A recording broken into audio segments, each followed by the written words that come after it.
तो उस दिन पुजारी जी से गलती ये हो गई कि सामने मिठाई रखवे की जगह, खीर रखवे की जगह उनने कड़ी रख दी। कड़ी रख दी, कड़ी के पीछे चावल रख दिए, चावल के पीछे मिष्ठान रखा और सब सजा दिए सामने।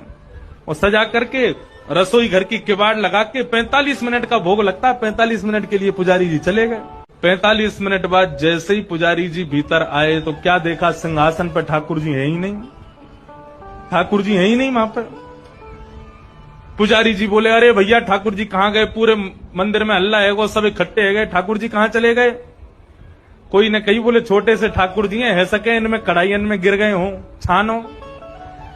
तो सिंहासन के आगे वाली जो कड़ी की कढ़ाई ही कही जैसे ही छानी, तो वहां में ठाकुर जी निकल आए।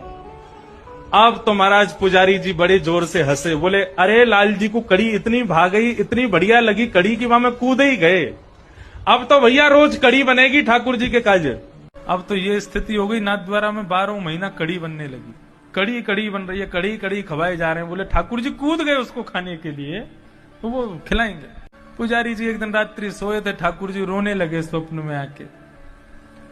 पुजारी उठ गए, जय जय मुझसे कोई अपराध हो गया, आप रुदन क्यों कर रहे हो? बोले हमारो इतने दिना पहले आपने भोग लगायो? बोले हाँ। भोग में मिष्ठान मोसों दूर कर दियो, आगे कड़ी पधरा दई? बोले हाँ कड़ी पधराई, आपको तो कड़ी प्रिय है। बोले कड़ी प्रिय, कहां से प्रिय कड़ी मोकू? बोले अरे आप कड़ी में कूद गए। बोले मैं कड़ी में कूदा नहीं था, मैं तो मिष्ठान लेने के लिए जा रहा था, कड़ी बीच में आ गई, अब हम उसमें कूद गए, आपको लगा कि हमको कड़ी ज्यादा प्रिय है, और तब से आप हमको कड़ी कड़ी कड़ी कड़ी खवाए जा रहे हो। आज से 1 महीना तक अब कड़ी नहीं खिलाना, हमको केवल मीठा खिलाओ। ऐसे ठाकुर जी।